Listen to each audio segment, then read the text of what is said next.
Yesterday, if you're a subscriber to my Substack, you got the monologue from Monday yesterday about Barack Obama and Joe Biden and how I realize there are a lot of conservatives who like to say Barack Obama is in charge.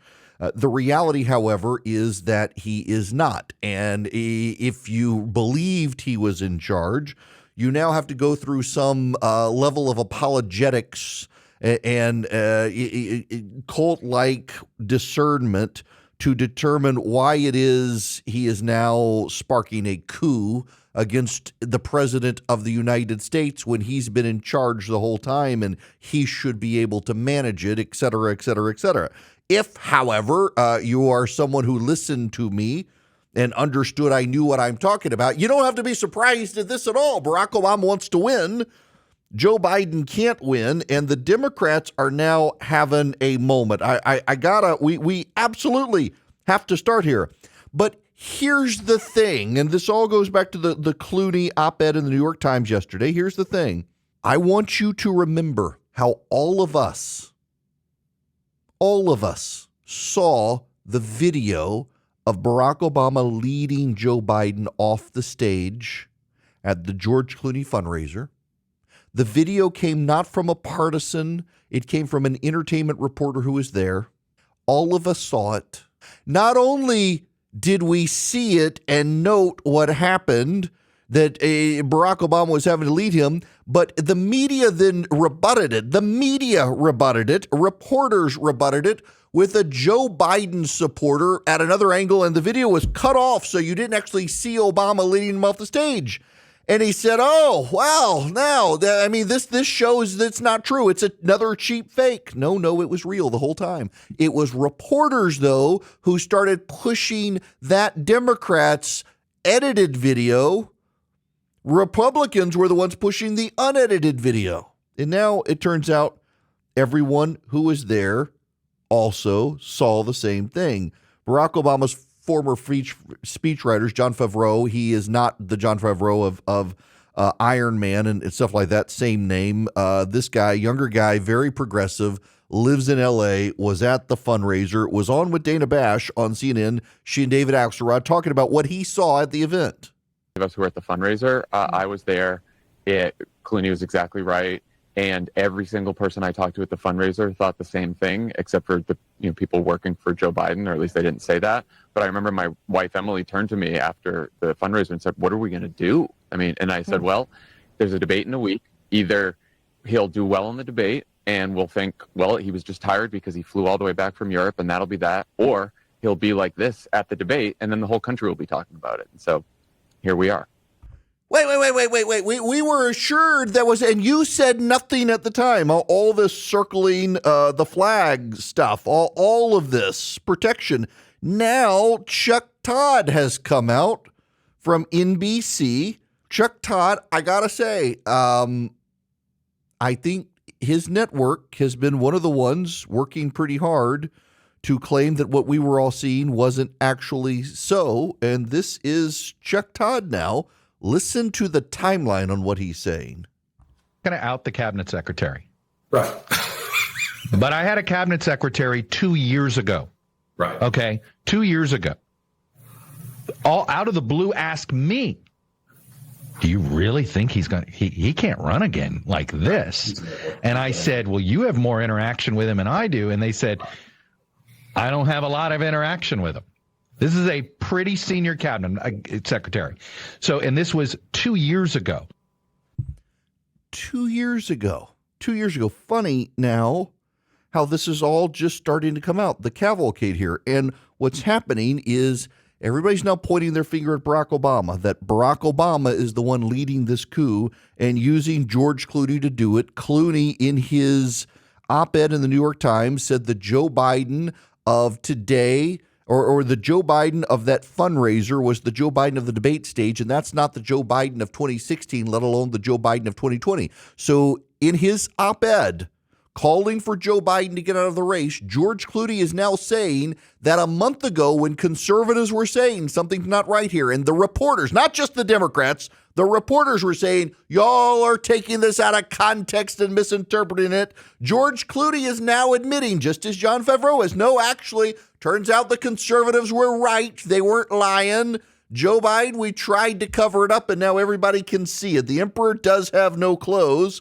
And you know whose fault it is? Well, it's turning out to be Barack Obama's, so it seems. Mika Brzezinski pointing the finger at Barack Obama over writing the George Clooney op-ed.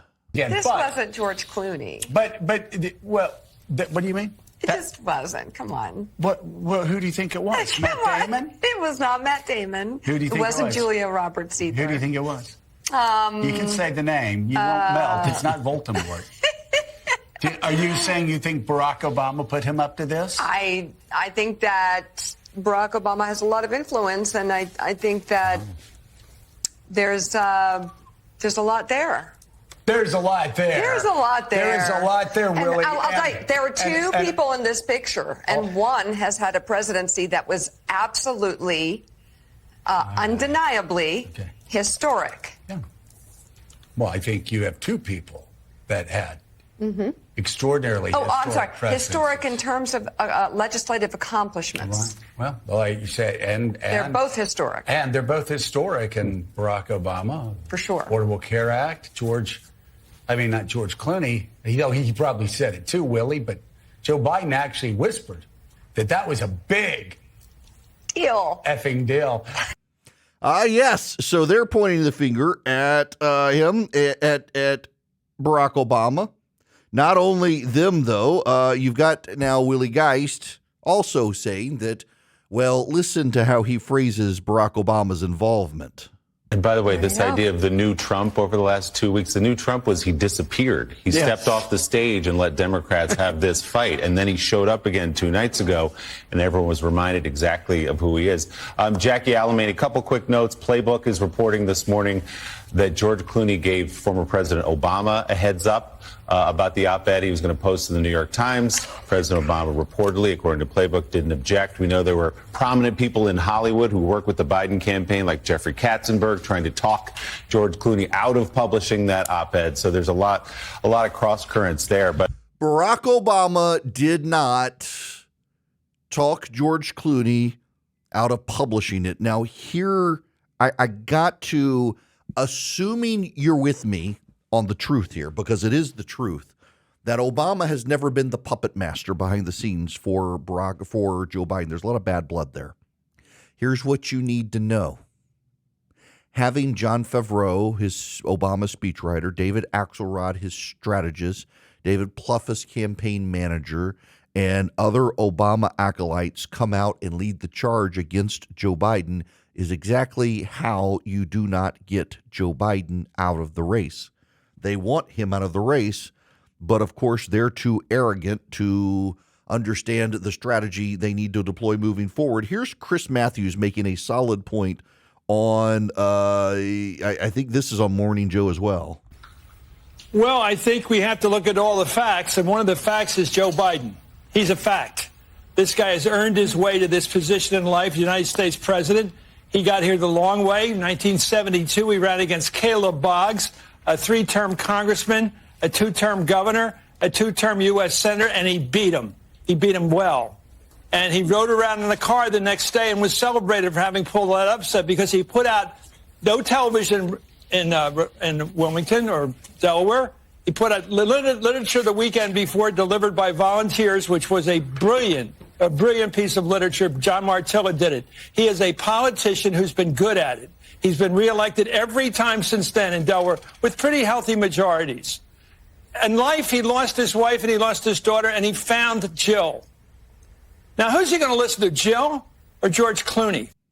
Chris Matthews went on to point out that, Barack Obama stabbed him in the back in 2016. Biden could have won more likely than not. He could have stopped Donald Trump. He would right now be the end of a second term as he was declining instead of trying for a second term. So a lot of this is on Barack Obama. The Democrats are having a moment. Do y'all remember the Speaker Death Watch? It's always kind of funny. Is Mike Johnson toast? Is he going to be gone? Will the Republicans oust him? Will Marjorie Taylor Greene toss him? And now we're at the Democrats trying to oust the president of the United States. And they've got now the donor class engaged. George Clooney, Barack Obama, and others are convincing donors to come forward and prominently say, we will give you not a penny more. The problem is no one believes them. Here's Josh Krashour on Fox News. You don't have the mental acuity to run for president, as we heard George Clooney just say yesterday. That's going to dry up big dollar donations for the time being. We're hearing a lot of reports, too, that even the small dollar donors who were giving money to the Biden campaign, even after the disastrous debate, that's slowed down considerably as well. Now, I think this is sort of a staring match between sort of the anti-Biden forces in the Democratic Party and the White House.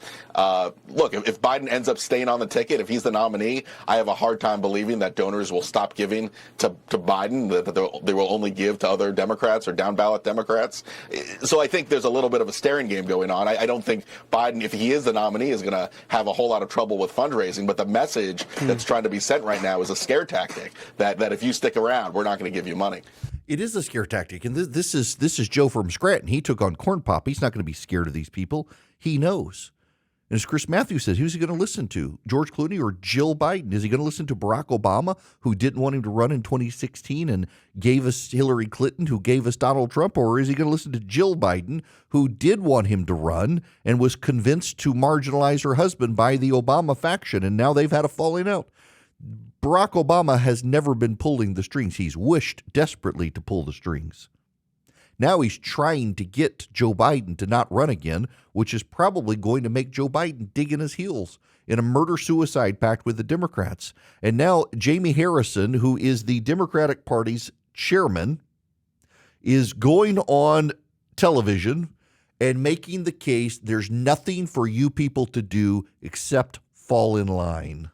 Donald Trump is a lunatic. We all know that. He's a narcissistic liar who wants to be a dictator on day one. His Project 2025 allows that to happen. His Supreme Court that says he has blanket immunity to do whatever the hell he wants allows him to do that. And what you have seen on the Republican side is them falling in line, knowing all of that they've known, twice impeached and all, falling in line. The reason why the polls are as close as they are, and they're close, their races are close, is because we as Democrats need to solidify behind our guy. Stop the hand-wringing, stop all of the cerebral hoops that we're jumping through, and focus on Joe Biden, a good man, a decent man, a man who has worked hard to transform this nation. He's been doing the job for 4 years. He's doing it right now on the NATO stage. He has brought America back to its prominence in the international arena. So I don't understand whether I need to see this, I need to see it. Hell, you've seen it for the last 3.5 years. What more do you need to see? Actually, it's what we have seen for the last 3.5 years that you guys denied we are seeing. That's the problem. Here, my friends, is the bottom line on Joe Biden and his nomination. He's in an unenviable and unrecoverable position. Not only do people now think he's lied to us, they pity him. And a liar who is pitied is not someone who can win an election. And everybody knows it, except Joe Biden. And the only person who can convince him to get out of the race is Joe Biden.